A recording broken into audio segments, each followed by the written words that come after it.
Hello and welcome to a special pre-election series of Let's Go Further, the podcast from the Skills and Education Group that challenges the way we think about skills and education. In this series, a collaboration with FE Week, we're shining a spotlight on the FE and skills policy issues that should take centre stage at the upcoming general election. We'll be asking what we need from the next government and looking at how well our sector is positioned to fight for those resources. I'm Shane Chowan, editor of FE Week, and I'm delighted to be your host for this series. In this episode, we're looking at the ever-expanding role of artificial intelligence, or AI, in the FE sector. Is it something to be feared or celebrated? Joining me to discuss this are Debra Gray, Principal and CEO of Hull College, and Paul McKean, Director of Further Education, Skills and Training at Jisc. Welcome to you both. So Paul, just at the start of the podcast, it's really important we get the language right on all of this. So in a nutshell, can you define what we mean by the terms AI and generative AI? Yeah, absolutely, Shane, and great to be here. I suppose what we need to focus on initially is the fundamental difference between artificial intelligence and generative AI. So artificial intelligence is, I suppose, a broad reference to technologies which aim to make machines capable of human-like intelligence, while generative AI is probably a subset of AI, specifically referencing intelligent machines capable of creating novel content. So it's things like ChatGPT, Google Bard, Google Gemini, these types of tools that enable you to engage in more of a conversational type way with the technology. From an AI perspective, you probably use it every day. You probably don't notice. The likes of Amazon have used AI and machine learning to analyze your previous shopping habits to predict your next purchase. While, as I've said, things like ChatGPT, Google Gemini, and so on really engage you in conversation. You using prompts start to get better answers from the large language model that is generative AI. And so in education, it's that more generative subset of AI that we're seeing more and more of.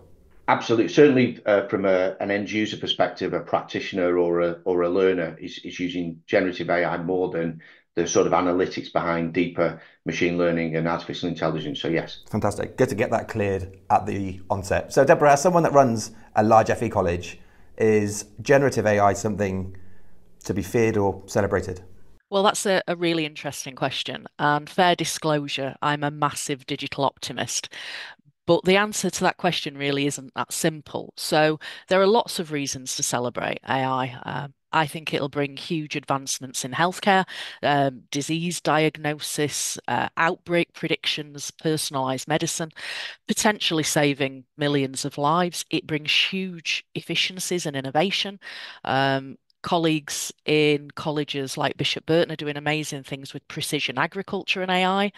It promotes accessibility, so it's a real leveler for people with disabilities. It helps them integrate into the world of technology.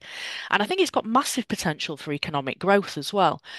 But that's only one side of the story. There are also challenges with AI. Job displacement is potentially an issue for us, or certainly job changes and changes to the labour market. There are ethical and privacy concerns about how data is used. And I think some people as well worry about loss of control with AI systems. If they're integrated into everything, how do we maintain control over our own systems? So I think ultimately it really isn't something to be feared or celebrated. It's just a tool. So we can develop it, we can manage it, we can integrate it into our lives, we can integrate it into the economy and integrate it into society as a whole. But while we integrate it, we do need to show responsible stewardship of it. So can you tell us a little bit more then about how you've integrated AI in your role as a college leader before we go into some of the sort of nitty-gritty parts around teaching and learning and the role of teachers, for example, strategically, where and how is AI now fitting into your discussions around strategy as a college leader? Well, as Paul mentioned earlier, I kind of use AI every day, and most people do without realizing it. So smartphones, virtual assistants, kind of camera and image enhancements, social media, Google Maps, my online shopping, certainly. I'm with Paul on that. Gaming, because I'm a massive gamer. So we're all using it every day, a lot of the time without realizing it, but very specifically in my role, I use it for research, task preparation, strategy preparation, image generation, brand ideas, if we're considering kind of new brands or new ways forward or routes to market, creative support, wellness support, suggestions for agendas for meetings.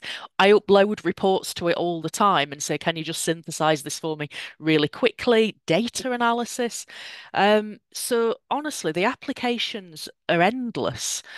We've also been using it with training our SME businesses locally, our small to medium enterprises and micro businesses in Hull and East Riding. So we're using it really everywhere we can. I can't imagine a part of my job at the moment where I'm not using it, perhaps other than the really interpersonal stuff.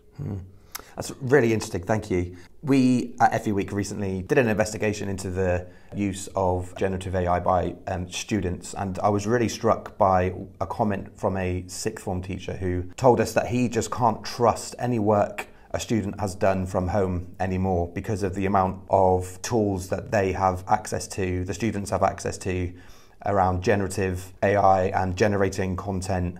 And he didn't trust the detection tools that he has access to as a teacher. And I was really, really struck by that. So Paul, I was just wondering, from your perspective, how can teachers detect whether a student's work is theirs or has been done through AI? Now, that's a very interesting area for discussion. The first thing I would say is, before thinking about the technology and AI, is how do teachers currently assess whether an assignment is an original piece of student work or not?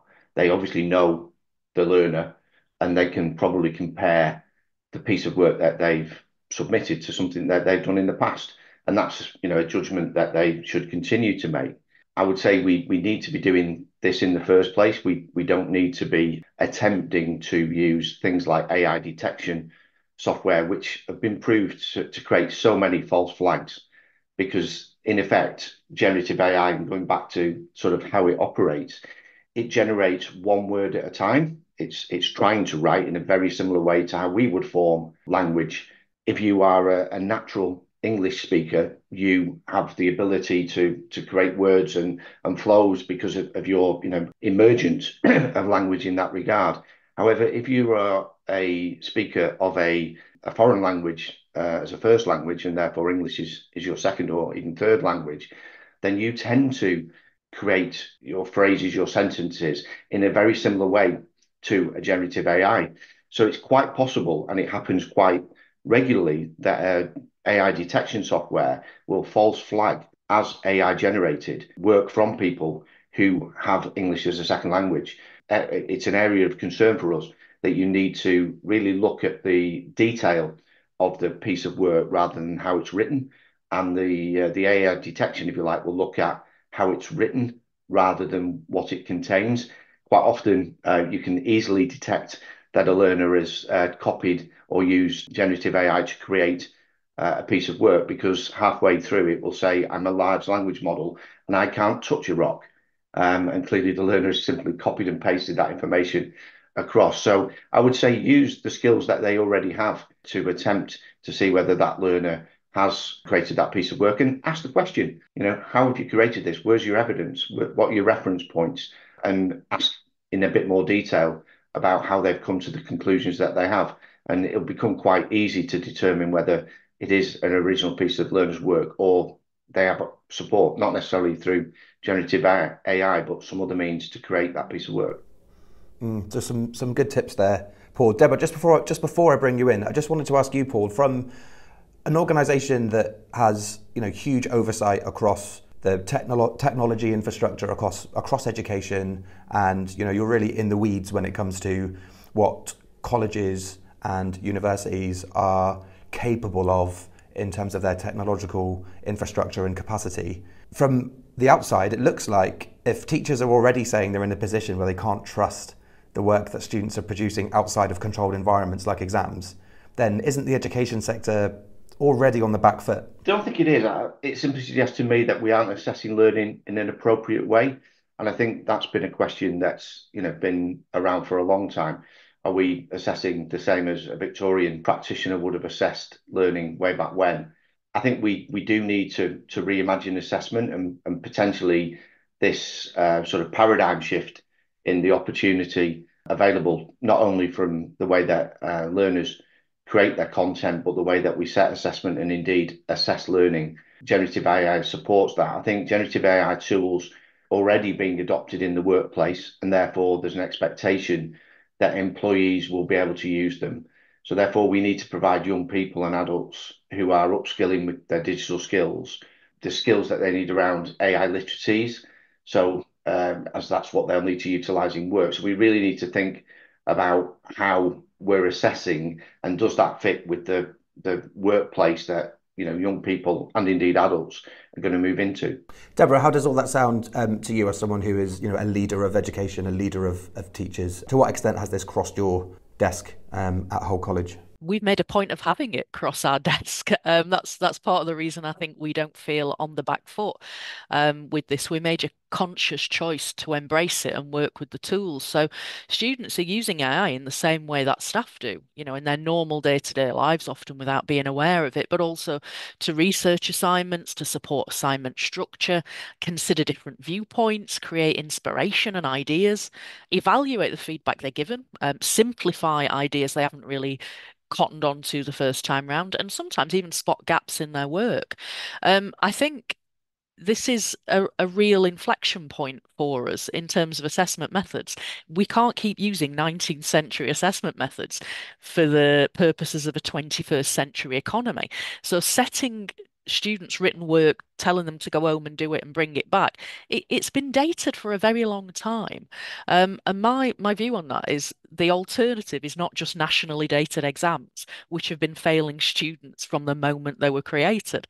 There are 100 other different types of assessment methods, and it's time for people like us to get creative. So I'm with Paul on that. All of that sounds great, but I guess from a teaching and learning perspective, Deborah, how are your teachers, how are your curriculum managers, and how are your governors really sure that students are getting the learning outcomes that they need in this generative AI world? Well, because we quality assure it and we check it, and part of their learning outcomes are about using AI. It may not be on the qualification, but Paul's absolutely right when he says it's an expectation in industry, and it will only become more so. So if we don't embrace these tools and show them to students, show them the art of the possible, actually we're letting them down for their future. So from our point of view, it's how you apply AI to show them how it could help them in life, in work, and for a, 40, 50-year career, which could be sectioned up into 6 to 8 different jobs. So for us, it's a really powerful tool which can benefit students. So I focus much more on the benefits than I do on the moral panic of how this might change assessment methods. And from your perspective, Paul, who and what needs to catch up to get ahead of ensuring that sort of everyone's approach is as progressive, I guess, as Hull College? Yeah, I mean, that's a really good point. It really fits in with Jisc's role as the vital sector partner for digital data and technology. It's our role really to support colleges to embrace the affordances that generative AI tools and indeed other types of tools provide. And to this end, we've recently published alongside the Association of Colleges Technology Reference Group 6 guiding principles for colleges to follow when using AI. So this is providing them with the scaffold, if you like, and the permissions, the understanding of how they go about utilizing these tools. And this is really about ensuring that they adopt it safely, they protect learner data, which is really critical. And just to say something on that, the free tools that are available that quite a lot of people use are being used to train the large language models. So you really risk if you are using these tools with learner data or even staff using them to create content, losing staff IP. So our guiding principles really provide that scaffolding, as I said, and information. But I think one of the things that we really need to encourage is risk taking, but not risk taking in a negative way. Risk taking to see what the potential opportunities are. And Deborah and the team at Hull are really embracing that risk and coming up with some amazing solutions. And I'd urge Deborah to talk about some of the examples that they're using at Hull, because they are amazing, and they're tackling real world problems. This isn't about technology. It's about the problems that they're trying to solve, and technology happens to be the solution to their problems. Just before we move on from this assessment point, we have a system in FE in this country, and we're going into a general election, which is the context for this podcast. We have a system that's very tightly regulated, very controlled from the centre. You know, educationalists and teachers don't have all of the levers at their disposal around assessment because they're essentially given a bunch of rules to follow from Ofqual or from awarding bodies. So from what I'm hearing from both of you is that perhaps the next government should maybe be a little bit more trusting or a little bit more innovative when it comes to the regulations around assessment in FE. Deborah, does that chime with what you're trying to achieve at Hull? Yes, I think it absolutely does. The notion of nationally dated exams is really problematic for a lot of students. And I think if you have professional educators, they need to be given the freedom to assess in a way that suits the learner, suits the industry, and suits them. You see this happen all the time in higher education institutions, particularly where they've got awarding powers. So they can design, they are trusted to design their own assessments. There's a real question about why FE isn't, and that's a whole political thing that really has very little to do with AI. But as a sector, we should be trusted. We are reliable. We deliver despite the challenges, and we are really the engines of productivity. So we need that freedom. I'm going to move on to inclusion and equality of access, because one of the other concerns out there at the moment about the use of Gen I is that there might be some types of students from particular backgrounds that may be in a better position to benefit from it than others. Paul, I'll come to you first. Is there data on this? Is there research? Not really that I'm aware of. I think anecdotally we're certainly seeing the use of generative AI tools supporting levelling up, the ability for somebody to have a personal assistant available to them that they can challenge, and it can support them at will, so to speak, is really supporting if you like, the less able learners. We often talk about people who have a support network that can help them achieve. They've got an uncle or a brother or sister who works in industry that can help them with their particular curriculum that they're currently studying. Whereas there's, if you like, learners who don't have that support network, don't have anybody necessarily to go and ask. Now we have generative AI tools that can really support people. They can interrogate the generative AI to get responses, to check whether their work is up to scratch, whether it makes sense, how it can be improved. So I think the generative AI is certainly leveling up, but this is an area that I'm particularly interested in, as I'm a member of the all-party parliamentary group for data poverty. And it's a concern to us that because of the sort of pervasive access now to generative AI tools, it could potentially increase that digital divide if somebody hasn't got access to a device or data, or indeed can afford to access the premium generative AI tools that are out there. We are in a position now where we should be encouraging, as Deborah's already said, for people to use it. There's going to be an expectation that they use it in the workplace. But then there is that position that a learner who doesn't have access is going to have if you like, a worse learning experience. Now, while it can level up, particularly learners with learning difficulties and or disabilities, that we've seen some excellent use of generative AI tools to support them. As Deborah's already said, a lot of the AI tools that are out there, you kind of don't realise that you're using them. The thing we need to consider, and certainly any incoming government needs to consider, is how does it ensure that we have fair access for all? You know, how does a learner benefit from these technologies via, you know, the device and the data access, which is already a particular issue across large areas of the country. Deb, are there things that you've had to do at Hull to sort of mitigate against some of those risks to make sure everyone has a fair shot? Well, we operate in one of the most economically deprived corners of the UK. So last time I checked, I think Hull was about fifth on the index.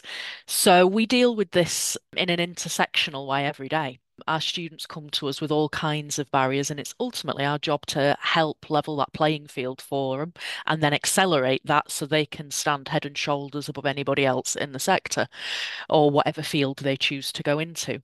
We make sure this is a core part of what they do. If I give you an example, we recently won the Jisc sponsored Beacon Award for the use of technology. And we did this via use of artificial intelligence in the form of Microsoft Translate and PowerPoint Live with our ESOL students.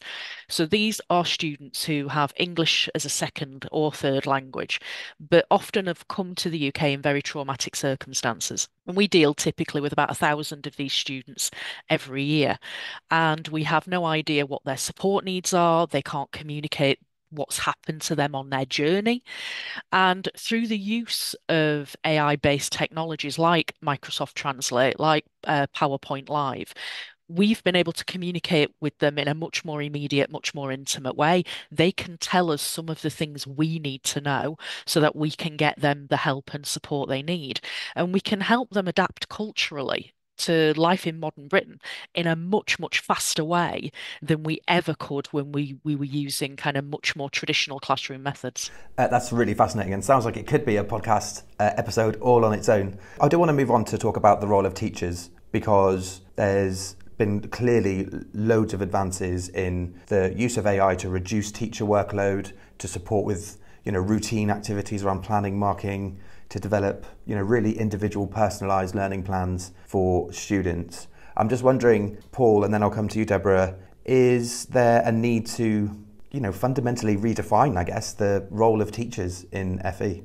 Absolutely, we should be redefining it. It's almost similar to the role of assessment. Is it appropriate and effective today as it was many years ago when it was kind of first introduced? And I think the role of a teacher, we've talked about the sage on the stage, moving to the guide on the side. And I think the use of these tools does definitely support that kind of approach, more of a supportive role than a didactic delivery from the teacher. And I talk about the need, in society to have what I call digitally augmented citizens.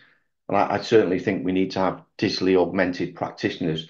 And what effectively I mean by that is for the teachers to be supported by technology when it's appropriate to do so, basically freeing up their time to spend on the personalised support that they're able to offer to the young people and adults that they're supporting. I'm pretty sure the vast majority of teachers didn't come into teaching to do all the bureaucratic paperwork that is now associated with it. They wanted to teach, they wanted to support learners, they wanted to provide that one-to-one support that almost seems lost today in the class sizes that we have. But technology can enable that to happen.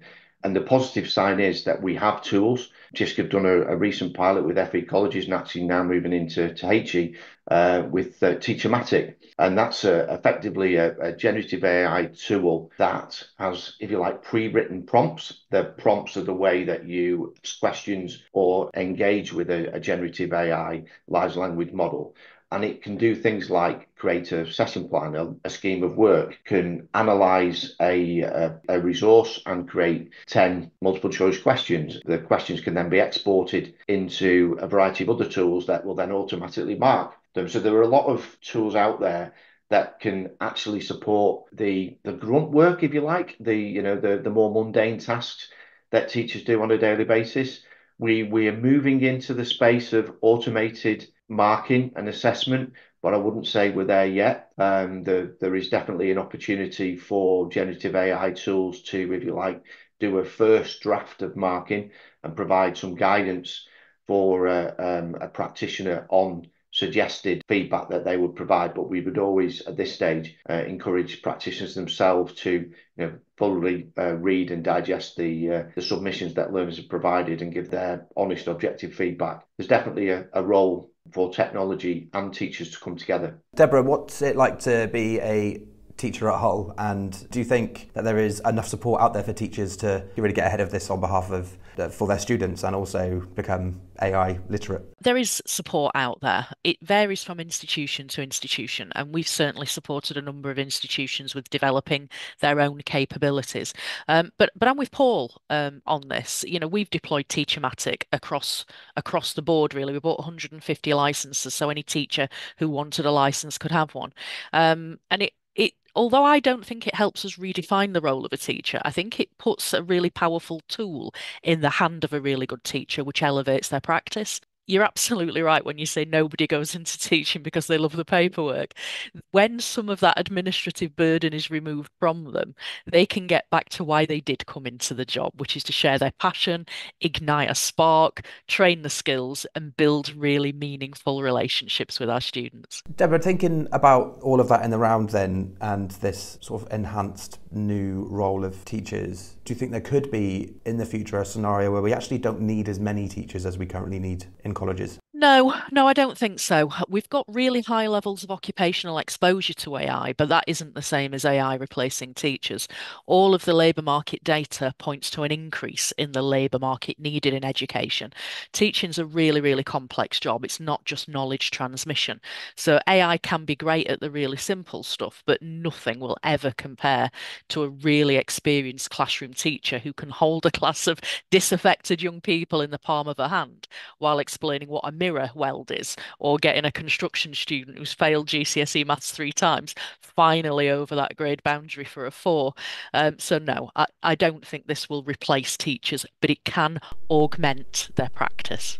Fantastic, thank you. So my final question to you both, with everything that we've heard in mind and considering that the next government will oversee more AI all over the economy, not just in education, what would you say to the incoming new Secretary of State for Education about how to take this to the next step, the next level in FE? Deborah, I'll come to you first. I would ask them to invest in us. We are worthy of investment and we give spectacular return on investment. And that investment should really be used to develop AI literacy across students and staff. It should be used for teacher training and support. It should be used for innovative curriculum development, assessment and resources. But also because as an FE college, you know, around 2/3 of my learners articulate directly to industry, there really needs to be an industry component to this as well. Small businesses in particular are often so focused on keeping the wolf from the door, they don't have chance to horizon scan. And that's where investment in our sector that we can then deploy to these SMEs and micro businesses can really help our local economic infrastructure.